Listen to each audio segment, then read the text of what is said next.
اگر اللہ تعالیٰ کی ذات نے آپ سے زندگی میں کوئی کام لینا ہے یا آپ کو صاحب مقام بنانا ہے، آپ کو اس گروہ کا حصہ بنانا ہے جو اس کے چنے ہوئے لوگ ہیں، تو اللہ تعالیٰ کی ذات ہمیشہ آپ کے اندر اپنا جو امر پھونکے گی نا، آپ کے اندر جو روح ہوگی وہ والی روح ہوگی جو ایک خاص گروہ کا حصہ ہے، جو عالم ارواح میں چن لی گئی تھی۔ اگر وہ والی روح، ایک خاص روح آپ کے اندر موجود ہے، تو اس کی کچھ خوراک ہوتی ہے۔ اس کو پروان چڑھنے کے لیے آپ کو اس کی پیاس کو بجھانا پڑے گا، اس کو خوراک مہیا کرنا پڑے گی، ادروائز وہ مایوس ہو جائے گی کہ میں کس آلودہ قسم کے جسم میں ہوں۔ وہ بے چین رہے گی، وہ آپ کو پش کرے گی بار بار اس جانب کو کہ آپ جو ہے خدا کی جانب سفر کرو۔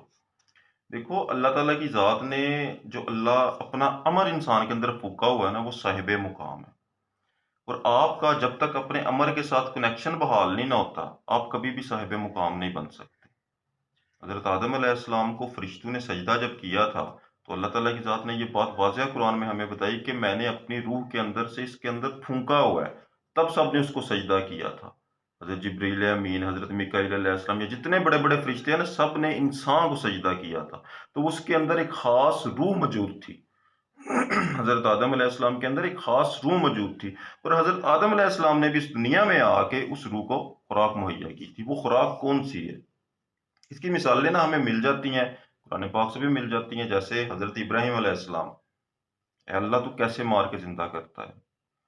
وہ پیاس کس چیز کی تھی؟ وہ حضرت آدم علیہ السلام کے ظاہری وجود کی یا جو ان کا جسد خاکی تھا اس کی پیاس نہیں تھی، وہ روح کی غذا تھی، وہ روح کی پیاس تھی۔ کیونکہ دیکھنا جو ہے نا، وہ روح چاہتی ہے۔ دیکھنا کبھی بھی انسان کی آنکھیں تو حاصل ہی نہ کر سکتی، عقل تو اس چیز کے متعلق سوچ ہی نہیں سکتی کہ میں کچھ ایسا دیکھ سکتا ہوں، مطلب کہ ایک مرا ہوا انسان ہے اس کو میں دوبارہ زندہ ہوتا دیکھوں۔ یہ انسان کی عقل کبھی اس کا تصور نہیں کرے گی، اس کے بارے میں سوچے گی بھی نہیں۔ لیکن حضرت ابراہیم علیہ السلام نے یہ سوال کیا اللہ سے کہ اے اللہ، میں تجھے دیکھنا چاہتا ہوں کہ تو کیسے مار کے زندہ کرتا ہے۔ تو اللہ تعالیٰ کی ذات نے کیا حضرت ابراہیم علیہ السلام کو ڈانٹا؟ نعوذ باللہ، نہیں۔ حضرت ابراہیم علیہ السلام نے ان کو بولا کہ ٹھیک ہے، آپ لے کے آؤ پرندے، ان کو پالو، ان کو اپنی ذات پر مانوس کرو، پھر ان کو ذبح کرو اور دور دراز پہاڑوں میں پھینک کے دوبارہ کھڑے ہو کے آواز لگاؤ، وہ اڑ کے دوبارہ ان کے پاس آئے۔ اللہ تعالیٰ کی ذات نے سارا مشاہدہ ان کو ظاہری آنکھوں سے کروایا۔ تو وہ جو ان کے اندر ایک خاص روح موجود تھی، جس کا یہ خواہش تھی، روح کے اندر یہ خواہش کیوں جاگتی ہے؟ کیونکہ اس کو پتہ ہے، اس کو اس چیز کا علم ہے کہ اللہ تعالیٰ کی ذات کو اس نے دیکھا ہوا ہے۔ اس کی پیدائش اس دنیا کی ہے ہی نہیں، وہ عالم ارواح میں بیٹھی ہوئی تھی، وہاں پر وہ موجود تھی جہاں پر اس کی اللہ تعالیٰ کے ساتھ کنورسیشن بھی ہوتی تھی۔ اللہ تعالیٰ کی ذات کو دیکھ کر اس نے وعدہ کیا تھا، کچھ وعدے کر کے وہ اس دنیا میں آئی ہے، اور اس دنیا میں آ کے وہ ایک جسم کی قیدی ہو جاتی ہے۔ تو اگر ایک خاص روح ایک خاص جسم کی قیدی ہو تو اس کو کچھ غذا چاہیے۔ اس کی غذا کیا ہے؟ یہ فرق ہے آپ کا ظاہر اور باطن۔ ظاہر آپ کو بولتا ہے لا الہ الا اللہ، آپ پڑھ لو تو آپ مسلمان کہلاؤ گے، لیکن آپ کا باطن یہ چاہتا ہے کہ آپ لا الہ الا اللہ کو اپنی ذات پر امپلیمنٹ کرو تاکہ میں پروان چڑھ سکوں۔ آپ کا ظاہر کہتا ہے کہ آپ نماز کو پڑھ لو، بس انف کافی ہے، اللہ تعالیٰ کی ذات راضی ہو جائے گی۔ لیکن آپ کا باطن، آپ کا امر، آپ کی روح چاہتی ہے کہ آپ نماز کو اپنی ذات پر قائم کرو۔ یہ کرنا کیسے ہے؟ پہلے ہم بات کرتے ہیں لا الہ الا اللہ کو حقیقی معنوں میں اپنی ذات پر امپلیمنٹ کرنا۔ دیکھو، لا الہ الا اللہ کا پڑھنا ڈفرینٹ ہے، لا الہ الا اللہ کا اپنی ذات پر امپلیمنٹ کرنا ڈفرینٹ ہے۔ آپ غور کریں نا، اگر لا الہ الا اللہ کو ڈسکرائب کریں تو اس کے اندر سے نکلتا کیا ہے؟ اس کے اندر سے کیا چیز نکل کے باہر آتی ہے؟ پہلی لا، لا الہ الا اللہ کو اگر آپ سمجھیں نا، اس کے اندر سب سے پہلے لا آتا ہے۔ لا کا معنی بنتا ہے نفی، نہیں کوئی۔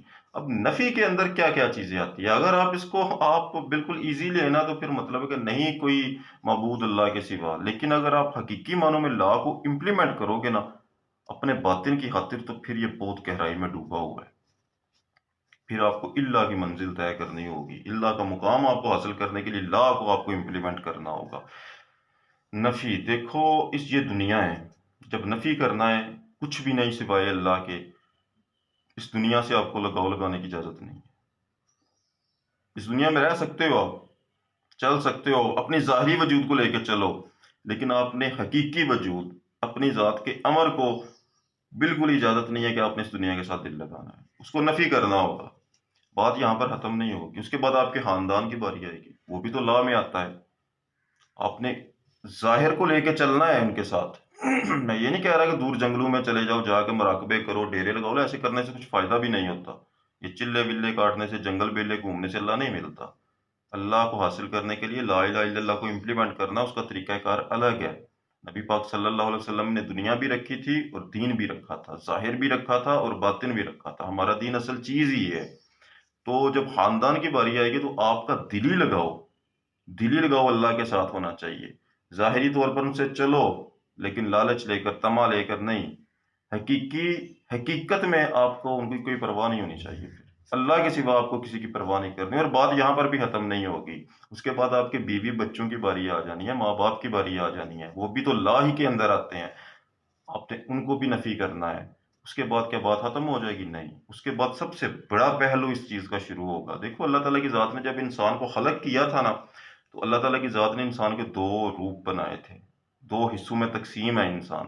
پہلے حضرت آدم علیہ السلام کا جسد حقی تیار ہوا تھا، اس کو سجدہ نہیں تھا ہوا، وہ ظاہری وجود تھا۔ اس کے بعد اللہ تعالیٰ کی ذات نے ان کے اندر ایک اپنی روح کو پھونکا تھا، اپنے امر کو پھونکا تھا، وہ اس کا باطنی موجود تھا، حضرت آدم علیہ السلام کا۔ تو یہ دو حصوں میں تقسیم ہے۔ آپ نے اپنے جو ہے وہ باطن کو اپنے ظاہر پہ حاوی کرنا ہے، اور اپنی ذات کی نفی کرنی ہے، جو سب سے مشکل کام ہے۔ یہ جو آپ کے سامنے بت بیٹھا ہوا ہے نا، جس کے ہاتھ ہیں، یہ مٹی کا بنا ہوا، یہ ایک بت ہے۔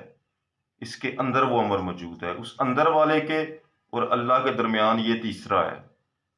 یہ بھی لا کے اندر ہی آتا ہے، آپ نے اس کو بھی نفی کرنا ہے۔ جب اس کو نفی کر دو گے تو اس کے بعد بچے گا کیا؟ صرف آپ کا اندر والا اور خدا، اندر اور باہر والا ایک ہو جائے گا، اور آپ کے اندر جو موجود ہے وہ آلریڈی اللہ کو جانتا ہے، وہ آلریڈی اللہ کو اس نے دیکھا ہوا ہے، وہ آلریڈی اللہ کی پہچان کرنے والا، معرفت والا ہے، اللہ کا امر۔ دوسرا، آپ کو نماز کو قائم کرنا ہوگا۔ نماز قائم کرنا اور پڑھنے میں کیا فرق ہوتا ہے؟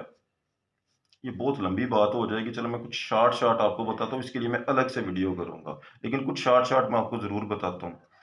دیکھو، اگر آپ کو میں بولوں کہ ایک ریگستان میں بھاگتے جاؤ، دوڑ لگا دو ایک ریگستان میں، تو آپ دوڑ لگا دو گے، آپ رکو گے نہیں۔ یہ نماز پڑھنے کی میں مثال دے رہا ہوں کہ آپ پڑھتے جا رہے ہو، تسبیحاں کرتے جا رہے ہو، یہ پڑھنے میں آتا ہے۔ ایک ریگستان ہے، اس میں آپ بھاگتے جا رہے ہو، پڑھتے جا رہے ہو، اس کا آپ کو اللہ اجر ضرور دے گا۔ آپ کی ایفرٹ جو آپ کر رہے ہو نا، آپ صبح اٹھتے ہو، سجدے کرتے ہو، نماز پڑھتے ہو، یہ پڑھنے میں آتا ہے، اس کا اللہ آپ کو اجر دے گا۔ لیکن نماز کا قائم کرنا مختلف ہے۔ نماز قائم تب ہوگی جب، وہی دوبارہ میں مثال دیتا ہوں کہ اگر آپ ایک ریگستان میں بھاگ رہے ہو، آپ کے سامنے کچھ آپ کو دکھائی دیتا ہے، کچھ شاید نظر آتی ہے آپ کو، اتنے بڑے ویرانے میں، یہ ویرانہ ہی ہے نا۔ جب آپ کو خدا دکھائی نہیں دے رہا تو یہ ویرانہ ہے جس میں آپ بھاگ رہے ہو، نمازیں پڑھتے جا رہے ہو، تسبیحیں کرتے جا رہے ہو، روزے رکھتے جا رہے ہو، اجر ملے گا، اللہ کا وعدہ ہے۔ لیکن اللہ کو حاصل کرنا، نماز قائم کرنا ایک ڈفرینٹ پہلو ہے۔ تو جب آپ بھاگتے جا رہے ہو، آپ کو کچھ نظر آئے گا، جب آپ کو نظر آئے گا نا تو آپ ٹھہر جاؤ گے۔ جب آپ ٹھہر گئے نا کہیں پر، تو آپ کی قائم ہو جائے گی۔ میں دوبارہ حضرت ابراہیم علیہ السلام کی مثال دیتا ہوں نا آپ کو کہ انہوں نے کیا بولا تھا، میں دیکھنا چاہتا ہوں۔ دیکھنا بہت ضروری ہے۔ نماز کے اندر آپ کا تصور خدا کی ذات کے بارے میں اتنا سالڈ ہونا چاہیے کہ آپ کو پتہ ہو کہ خدا آپ کے سامنے کھڑا ہے۔ اور ایسا نہیں ہوگا کہ آپ تصور کرنے سے، یکسوئی پیدا کرنے سے خدا آپ کو نظر نہیں آئے گا، نہ۔ اس کھلے ریگستان میں، اس بھاگتی ہوئی دوڑ میں، اس اندھی دنیا میں آپ کو خدا بھی مل سکتا ہے۔ خدا یہیں پہ رہتا ہے، وہ دور نہیں ہے، وہ شاہ رگ سے بھی قریب ہے، وہ شاہ رگ سے بھی آپ کے قریب ہے۔ لیکن آپ نے یکسوئی پیدا کر کے اس کا تصور کرنا ہے، اس کے ساتھ میسیجنگ کرنی ہے، اس کو جو ہے نا وہ بار بار اپنے اللہ کے ساتھ کانٹیکٹ کرنے کی کوشش کرنی ہے۔ لا کو امپلیمنٹ کرنے کے بعد یہ کام ہونا ہے، اس کے بعد آپ کو نظر آئے گا۔ وہ کس صورت میں نظر آتا ہے، یہ خدا کی مرضی ہے۔ وہ کس شکل میں آپ کے سامنے آتا ہے، یہ خدا کی مرضی ہے۔ حضرت موسیٰ علیہ السلام تھے نا، انہوں نے کیا بولا تھا، اللہ میں تجھے دیکھنا چاہتا ہوں۔ وہ کس صورت میں آیا، یہ خدا کی مرضی تھی۔ حضرت سلیمان علیہ السلام کے اندر بھی شدت تھی، اس نے بھی مانگا۔ شدت بہت ضروری ہے۔